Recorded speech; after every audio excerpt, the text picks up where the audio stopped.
Hello guys, what's up? So I'm back again for another tutorial video. So in this video, I will gonna show you how you can change your Webull's theme into dark mode, so if you are interested then keep on watching. But before all that, if you are new to my channel consider to like and subscribe for more videos like this, and also, you can comment down below if you have something that you want me to make a tutorial about. So without further ado, let's start the tutorial. So to change your Webull's theme into dark mode, it's actually so easy. Just follow what I'm gonna do. So for the first step, of course, you will need to open your Webull. And after opening Webull, next, I want you to go to Settings at the bottom left corner.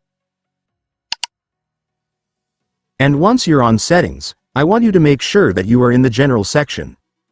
And here in the General section of your settings, you will now be able to see the theme option right here. So for the theme, you will have three options right here, but since we want to turn our theme into dark mode, this is what we should select. And after selecting, it's done. Congratulations, your theme will now be turned into dark mode. And so that's just how you do it, guys. Now that you've watched this video, you can now do it yourself. So that concludes our tutorial video for today. I hope it helped you. Thanks for watching. Goodbye.